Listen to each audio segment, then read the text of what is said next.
Bienvenue dans cette nouvelle vidéo consacrée à la rotopologie. Maintenant qu'on a configuré les visibilités orientées rotopologie, on va pouvoir venir commencer avec le Polybuild Tool de créer nos premières faces. Pour la rotopologie, ça va être notre outil principal. On va aussi utiliser deux autres outils qui sont le Knife Tool, donc l'outil Cut avec le shortcut K, qui va nous permettre justement de faire des découpes dans notre objet, et ensuite avec la touche Entrée de valider cette découpe, ce qui va nous permettre de rajouter de la topologie custom sur nos polygones. Et enfin, on viendra aussi utiliser le shortcut pour les loop cuts avec CTRL R, qui vont nous permettre du coup de venir créer des loops suivant notre maillage, et ça va aussi nous permettre de contrôler les loops déjà existantes pour voir si notre topologie est bonne. On viendra voir juste après comment on va utiliser ces outils. On va tout de suite se consacrer sur le Polybuild Tool. Donc on peut voir que sur mon objet, quand je survole, je vais avoir plusieurs options. Donc là, quand je survole une edge et j'appuie sur clic gauche, je vais automatiquement générer un nouveau polygone à partir de cette edge. Je vais pouvoir venir du coup replacer ce polygone. Du coup, je peux venir complètement déplacer comme des points basiques avec les shortcuts GRS. J'ai aussi par exemple au survol d'un point la possibilité de directement déplacer l'objet sur la surface en faisant un clic gauche et en le déplaçant sur mon objet. J'ai aussi une option pour venir supprimer des parties de mon mesh avec l'option Shift. Donc au survol d'un polygone, il va me supprimer tout mon polygone. Et au survol par exemple d'un point, il va seulement me supprimer mon point. Et enfin, j'ai le shortcut CTRL, comme on a vu au début, qui va me permettre à partir de deux arêtes de venir générer un nouveau polygone et par exemple créer une nouvelle redirection de ma topologie. Cette vidéo n'a pas pour but de vous apprendre les principes de la rotopologie, elle va juste vous montrer comment facilement recréer avec les outils de Blender une nouvelle topologie. Donc là, si je fais un contrôle en survolant ce coin, il va me permettre en cliquant de créer une redirection de polygone. Comme on peut le voir, là j'ai une première face qui vient créer une loupe dans ce sens-là. Et là, on peut voir que j'ai créé une sorte de virage. Donc ça va être très utile pour notre première partie de ce coin de nez. Et là, on peut voir que du coup, j'ai créé une redirection de topologie. Un point qui a 3. Donc ce point n'a que 3 edges qui le connectent, contrairement aux autres points qui sont connectés par 4 arêtes. Ce point va me permettre de créer une redirection de topologie qui va être très utile pour la suite. Donc là, par exemple, si je fais un CTRL R, on peut voir que là, j'ai une première loupe qui part dans ce sens-là, et là, j'ai une deuxième loupe qui part dans le sens horizontal.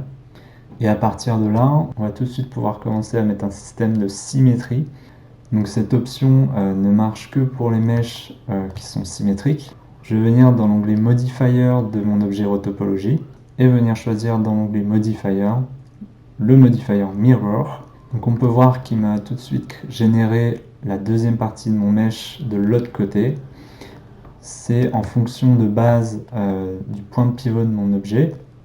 Donc là, si je mets les gizmos, il est au centre de ma scène. Et on peut voir que l'axe des X est dans la bonne direction.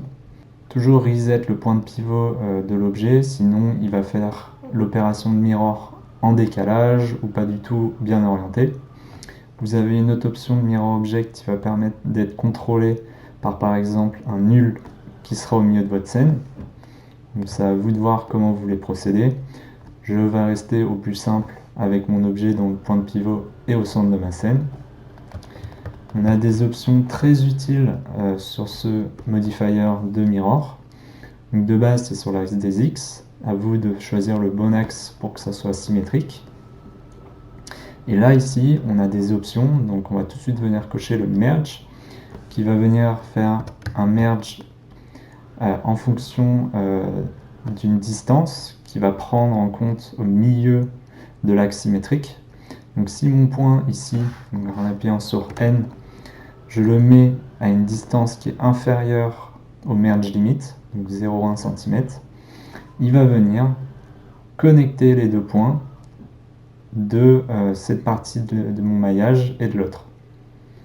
Donc ici par exemple là, il est supérieur à 0,1 cm, du coup il n'y aura pas de merge. Et pour éviter de venir à chaque fois prendre ce point, venir entrer une valeur de 0, on va tout de suite mettre en place l'option de clipping qui va me permettre, au moment où je prends un point, si je le fais dépasser de l'axe 0 en X, donc de l'autre côté, je peux encore le déplacer de ce côté-là, mais au moment où je vais venir percuter le centre de mon objet, je ne vais plus pouvoir le déplacer en dehors. Donc là maintenant, si j'essaie de le draguer à l'extérieur de mon mesh, je ne peux pas. Il est venu du coup se clipper à l'axe central de ma symétrie. Donc c'est super utile et nous on va venir laisser cocher cette option. Donc voilà un peu pour le Mirror Object.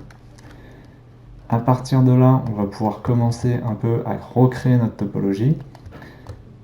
Et là, on va voir l'option d'auto-merge qu'on a coché au début, qui va être très utile par la suite. Donc là, si maintenant je repositionne un peu ma topologie et que je commence à extruder mes arêtes, donc en faisant juste un click and drag, je vais me retrouver dans cette situation où j'ai extrudé deux arêtes, mais les points ne sont pas connectés entre ces deux nouveaux polygones. Je vais juste avoir besoin de prendre ce point, de venir le placer à peu près sur le deuxième, et il va venir automatiquement merger les deux. Donc cette opération d'auto-merge, on peut venir faire la même opération à la main. Si je viens sélectionner deux vertex et que j'appuie sur Alt-M, j'ai accès à cette opération de merge. Donc là on peut mettre Add Center et je vais venir pouvoir connecter deux vertex. Mais nous dans notre cas avec le Polybuild Tool, ça va venir se générer automatiquement. Maintenant que nous avons vu l'outil principal de rotopologie dans Blender, le Polybuild Tool, nous allons dans une prochaine vidéo commencer notre rotopologie et venir aborder un peu les principes d'une bonne rotopologie.